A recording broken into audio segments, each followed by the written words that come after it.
Good morning, ladies and gentlemen. This is Arnis Luks here at freedomforum.com.au, and my guest today is Wallace Klinck from Canada. Welcome, Wallace. Good afternoon, Arnie, from the other side of the world.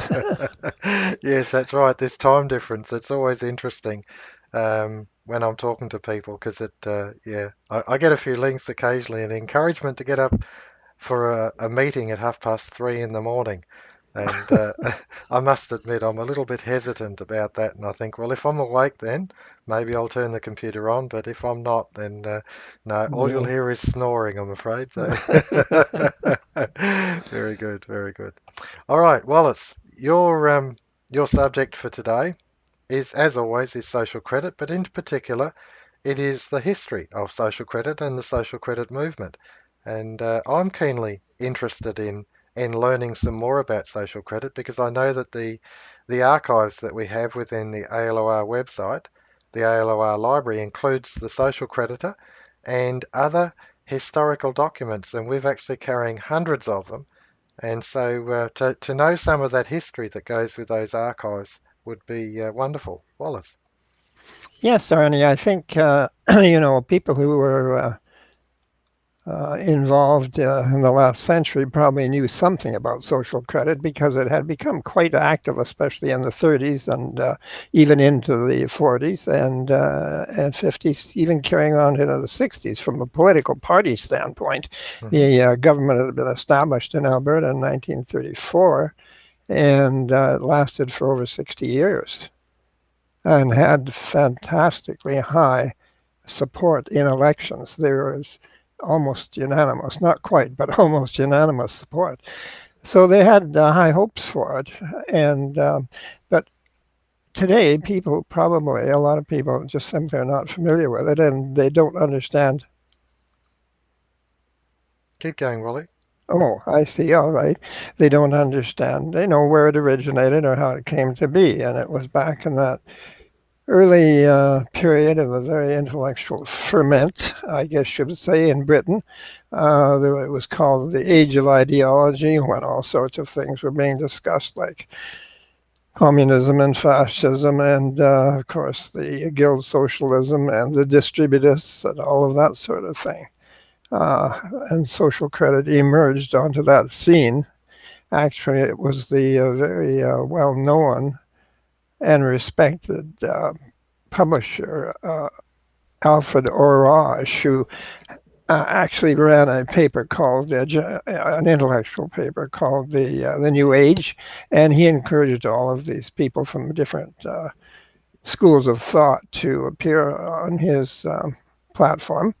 And it was at one time that Major Douglas, who was a Scots English engineer and had been involved in many projects around the world.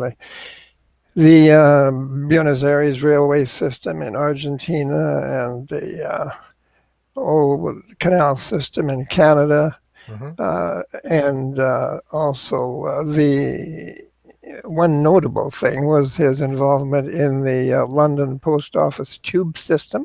Hmm. And he actually is credited, he was involved with the electrical part, and he is actually credited with what we believe is probably the first significant example of automation in industry.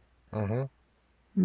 Which is, That's a certainly an interesting opening comment that you've made, Wallace. And the first thought I had in my mind was that we live at a time when we perceive that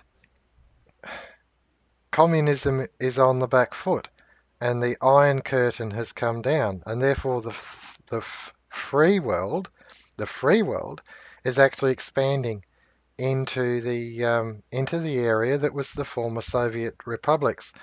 And I don't believe that's the case at all. And I just because the thing is that if we're going to start talking about ideology and philosophy and things like that, we've got to actually set the stage correctly, because this could be dull and boring, or at least perceived that way, if people see that there's no threat today, there's no communist or centralist or tyrannical threat to the world. And I believe it's very important that we actually set the stage. Wallace.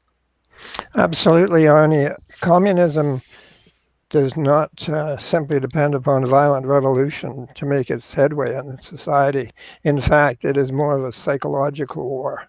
And Christianity has taken quite a beating in more recent times, largely due to communist influence, which is often behind the scenes, but nevertheless quite prevalent. Hmm. It's a form of materialism that has developed that has inclined to regard religion as such as being perhaps not too relevant to Mm, our needs.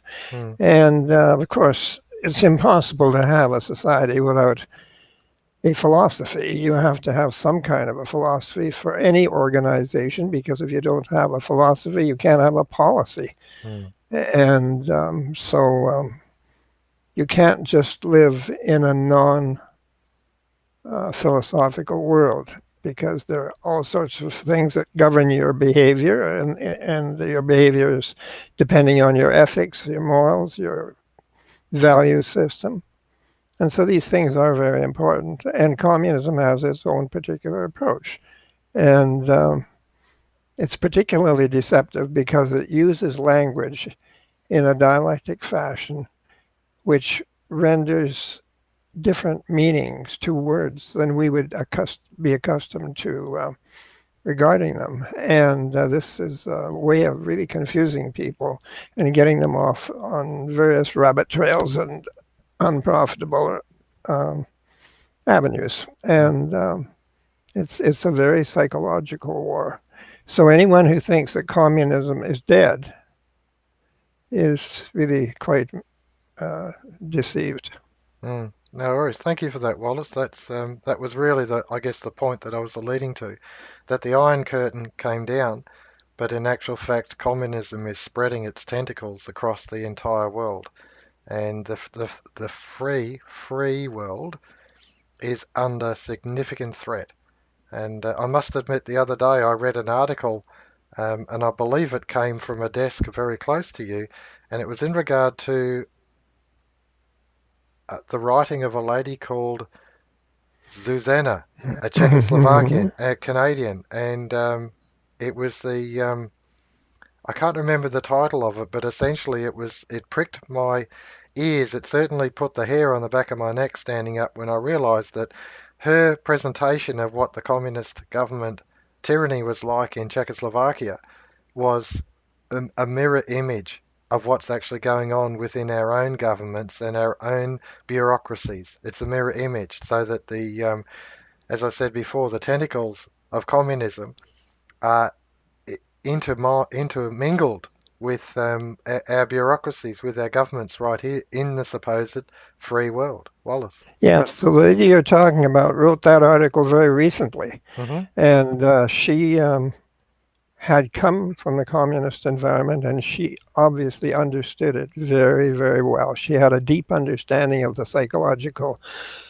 nature of the conflict and of the assault on existing society. She really did. She understood all the signs, the different developments that indicate that particular ideology as it is at work in your society and is expressing itself in the policies of government and so on.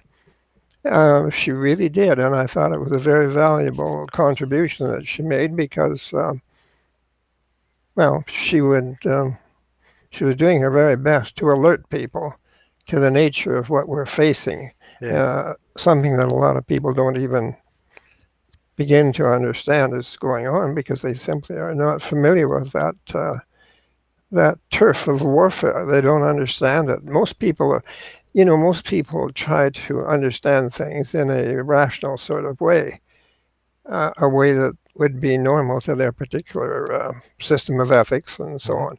But the communists don't work that way. They work in a totally different way, and it really is disarming, deceiving, and disarming to people because they are really sitting ducks, if you want, to that particular type of approach without knowing it.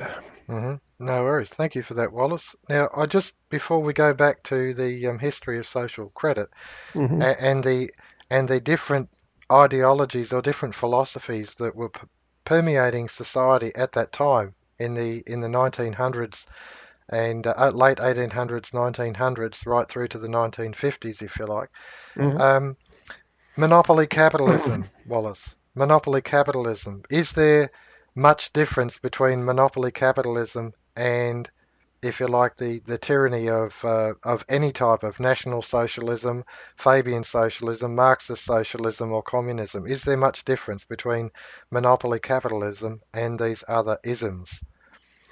Superficial differences, but basically they are systems which strive for the centralization of power. That's the thing to focus on. Is power being distributed to individuals, or is power being taken away from individuals and concentrated in positions where the individual is more or less subject to its dictates? And that, from that standpoint, capitalism, finance capitalism, we call it, as opposed to just simply a system where people are producing and consuming. Our system is completely dependent upon the credit system, on the money system, and all of our money comes into being as credit. And so it's a very different sort of thing. It's more or less controlled from the center on a world basis. Can I And can I just jump in here, Wallace? Now, mm-hmm, in the sure. in monopoly capitalism, what I haven't actually alluded to or suggested is that genuine free enterprise, and monopoly capitalism are two distinct things. Would you agree? Yes, I certainly do, because monopoly capitalism, which is finance capitalism, is always sweeping in wealth and power. It's always concentrating.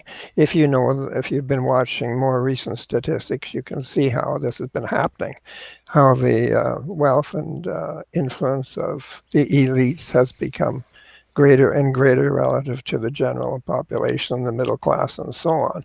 And the middle class is struggling financially in many areas because of, well, inflation and unstable incomes because of the employment situation being variable. And now, looming on the horizon, is the question of automation and artificial intelligence. I just saw statements by a Chinese fellow, expert in this subject, just very recently.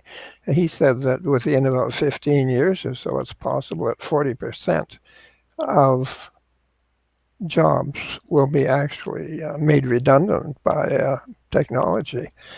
And this, of course, is regarded with great alarm by people who think that work is the end and be all of life, Mm, and who think that the only source of income is through work. mm. I can Uh, just, I'd like to actually add to that a little bit, Wallace. I came across a website the other day. I got a link to it, and it was in discussion of an American woman. I can't remember her mm-hmm, name, or at least that was the title of the author. Um, it was in regard to guaranteed work or guaranteed job, sorry, or a basic income for stay-at-home parents. So guaranteed jobs or a stable income, basic income for stay-at-home parents. And I thought it was interesting because to me, the it was the choice of two evils, if you like. Neither of mm-hmm. them, neither of them dealt with the issues at hand and the problems of today. And so it was a false choice, in my view, a completely false choice. Absolutely, that is quite true. One of the problems is that we are really have infused within our minds the idea that you're only justified in consuming through the efforts you put into production directly and the money that you earn in that way. And that is a very, very deceptive and powerful concept because it has a moral component to it, which is false, actually. But nevertheless, it has a lot of weight because people seem to think in terms of basically in the back of their minds is scarcity. If they stop to really realize what it is, it's a scarcity of purchasing power. There is not a scarcity of real wealth.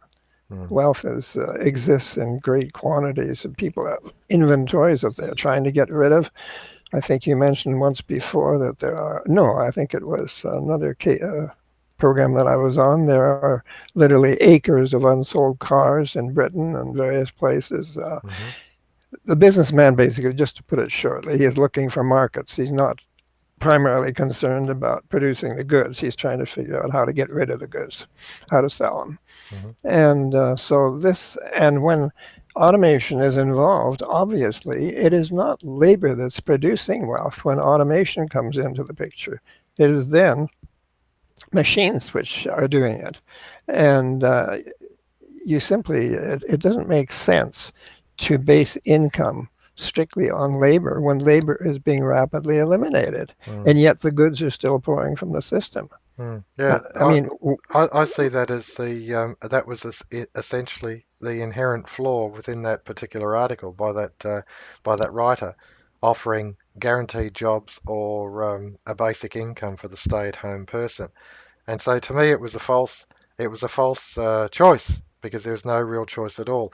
But getting back to, and I'd like to bring us back to, because we're at the 15-minute mark, 16-minute right, mark, I'd like to bring us back to okay, we've planted some seeds in regard to different philosophies and right, why philosophy is so important and why the discussion of philosophy is so important. Because to me, it places if you like, it's interesting, the I call it the Puritan work ethic, which yes. I see that as moralizing anyone who's not working, when in actual fact, solar energy, technology, our cultural inheritance are all these tools, all these things that have actually built up to the point where if robotics are doing everything, the Puritan work ethic is a false religion. Yes, It's actually a lie because it's actually not looking at the natural world that says it's a world of plenty, and the requirement to physically work is behind us. it's an abstract world of moralizing. It doesn't relate to the actual circumstances Hmm. of life. It doesn't. Would that be consistent across all of those other philosophies we talked about? Monopoly capitalism, the Marxist Yes, socialism, the national socialism, things like that. it's judgmental, and it attempts to establish an order where the individual is subservient to superior powers. The individual does not have the independence economically that the individual is capable of having on the basis of the actual productivity of the economy. But if you can keep income dependent upon work, then of course naturally somebody else controls your life. Hmm. And Douglas wrote about that in the Pyramid of Power, how we have an enormous, colossal system with finance at the apex and everything else jumping to the dictates or commands of the financial system all the way down so that everyone has a boss above him and not only has a boss above him, but if he doesn't conform, doesn't do what he's told, he or she, they can well lose their economic independence, which is a very disastrous thing for the individual. And that is why individuals would do all sorts of things today that they would never, ever do if they were free moral agents. Mm. Yeah, it's easy to criticize people for not doing the right thing, but if your family's going to starve, I can understand how it's a tremendous power that is held over people. Exactly right, and you've touched on it, I think, but I just want to explore that point a little bit further, Wallace, and that is the unnatural power that finance, or if you like, you can call it monopoly capitalism or world banking or international banking, but Right. the unnatural power that they have not only over industry but also governments, nations, and trading blocks. Trading blocks. I mentioned the other day I stumbled through the is it North American Free Trade, Mm-hmm. and North Atlantic and the European Union and the Asia Pacific. I mean, they're different trading blocks, and the fact is that policy is exerted over these organisations Absolutely. ultimately by finance, and you've got to recognise that finance is not um, some metaphysical thing. Finance is actually people. Finance is people pursuing policy, and these people are exerting power over other people. And so it's, Finance, yes, it's the yeah, means of power, and as they say, the love of money is the root of all evil. Well, trying to impose your will upon another person is certainly, in Christian terms, at least, it is an extremely sinful thing to do because you do not you do not want to interfere with another person's relationship with what they regard as God or their meaning, their purpose in life. We believe in freedom for the individual because that's what makes life worthwhile. mm, mm, yeah, beautifully put. That's right. Okay, now, okay, we've identified the apex of power being finance, and Mm-hmm. we've and that finance is actually as the apex of power is consistent not only in monopoly capitalism but also in socialism, national socialism, Marxist socialism, communism. Finance is ultimately at the apex of all of them. Is that correct, Wallace? I would say that is. It's the centralized control of credit is one of the key planks of the Communist Manifesto. Certainly, the fascists took control of the national credit to initiate their policies, and their policies were one of work. Work is the primary obligation of the citizen, Hmm, and work is the more or less endless activity as you go through life. Work that is actually dictated by some external consciousness to yourself, hmm, and so therefore it robs you of your independence as an individual, robs you of your meaning in life. It hmm, really makes a psychological and a physical slave out of you. hmm. Okay, I just want to start bringing us to a head in this forum today. I don't want to limit the clock. I just want to bring us to a head and sort of summarize that the variance, the difference between and in the original discussions that the social creditors, when social credit was in its infancy, was about Mm-hmm. philosophy. It was actually placing the philosophy in the central point of your thinking because it's the outworking of that philosophy that gives you policy. And based on that policy, this is where social credit, the incubation of social credit, came about. Could you explain that a bit further, please, Well, Wallace? yes, Orage, who was the publisher, editor of the New Age in Britain, uh, he was a very roving, a very curious mind. He was brilliant, but he had always was concerned about the centralization of power. He wanted to avoid it, and he promoted guild socialism for 20 years.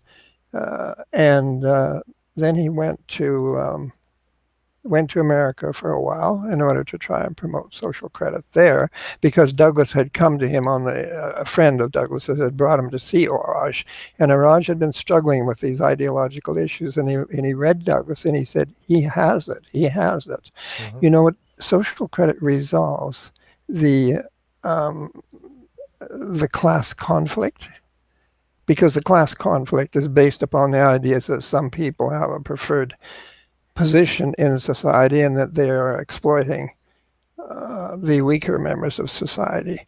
Because social credit has a philosophy of distribution, which is related to inheritance. Hmm. And that gives you independence and Hmm. freedom. Hmm. So it's a totally different approach to life. And you see this whole thing today about equality. The students are being taught about equality being the important thing.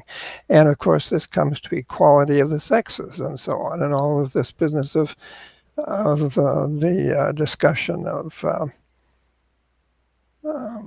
LGBT matters and that sort of thing. You see, it's all based, it comes right down, it's based on the right to occupy a position where you can earn a living. Hmm. And as long as we attack the problem from that angle, we will always have the problem of increasing government interference in the lives of the people, legalism, which constricts the lives of the people, also people being penalized for not following an equalitarian approach when they are dealing with other people. Hmm. It's the road to tyranny, and it's the road to tyranny because it denies the abundance that is available to us. It mm, denies that we have an inheritance. mm-hmm, And of course, the communists are opposed to inheritance because inheritance is a basis of individual mm, independence. mm-hmm, Douglas said that obviously a program was being carried out to as an attack on inheritance. mm. I just want to jump in here, Wally, because I've had a thought and I'm just trying to crystallize it into words. Mm-hmm. Now, I've heard the saying said that the socialists don't so much love the poor as they despise the rich. And I see that saying as directing towards perhaps envy, the envy of the rich. And I think, Mm-hmm. okay, all right, let's just park that. But let's have a look at the policy because I want to do this both ways, as the Conservative and the traditional Labor, if you like. We'll Mm-hmm. we'll start with Labor. Now, if Labor loves the poor, then surely they would promote a financial policy that releases the poor into a time of plenty. And if they pursue finance and a change of financial policy that that is the word it actually does release them, it doesn't emasculate them, it releases them, then surely Labor should be endorsing a financial policy that is fair and equitable, that actually allows for inheritance. But Yes. but they don't, because then their voting base would disappear. And That's part of the problem. Yes, it's a matter of power. There's a power struggle going on all the time. And of course, labor is misguided because they see their lives being determined by labor as their commodity, which they have to sell. And they restrict their lives according to their ability to sell that commodity in an age when their services are becoming less and less required, which is a marvelous thing. But mhm, if you've got to have some way of translating that into benefits for people, mhm, and if you don't have a distributive mechanism that will do that, then you are faced with this business of providing jobs for people. And if you're going, and that's why we have a great bureaucracies growing and people in the universities and so on dreaming up all sorts of extremely vague and vaporous things because it's giving them a financial income. mm, It's not contributing necessarily to the well-being of society, and that's why we have such an enormous military mm, industry because it distributes incomes. mm. But it certainly doesn't go to make life very pleasant for a lot of people. Yeah, that's right. And That's exactly right. I just want to do the other side of the coin now, Wallace, and that is the Conservative. Now, the Conservative, if you like, my interpretation of the mindset is one to promote free enterprise, and but the actual outworking generally of the policies are to promote monopoly capitalism, which is something entirely different. But, again, another but, the working person who is entrepreneurial enough to pursue their own business or their own company or their own sidelines and is self-reliant and who puts in enormous effort to establish businesses and then to continue them on in order to remain viable. Now, on the basis of if you like, the positive to that, I think it's a good thing in the sense that they are self-reliant and independent. But the other is that if you direct energies towards monopoly capitalism, then you're actually stripping the asset base or the standard of living from the middle class just as equally as you do from the working class. So to me, it's a no-win situation, and in actual fact, the class warfare that's being presented yes, doesn't actually resolve anything. So to me, the Conservative and the traditional Labor are held in antagonism to each other because the powers that be do not want resolution, they want no, revolution. absolutely. And they want concentration of power, and they want world government Mm, eventually. mm, They want an increasingly pervasive world administration. mm, And distributing power to individuals is not a way to encourage that. What they want to do is make individuals dependent upon them and vulnerable to their edicts Mm-hmm. And if you're going to make people more independent, that doesn't work toward that end because Mm, people will tend to say, no, I have a different opinion. mm-hmm. That's excellent, Wally. We're at the half-hour mark, and I want to pull us up on that, but I think that we've covered some very good ground on our introduction to the history of social credit and the I think social it's good to credit movement. put it that way because we haven't really gotten into a detailed discussion of the actual history of it.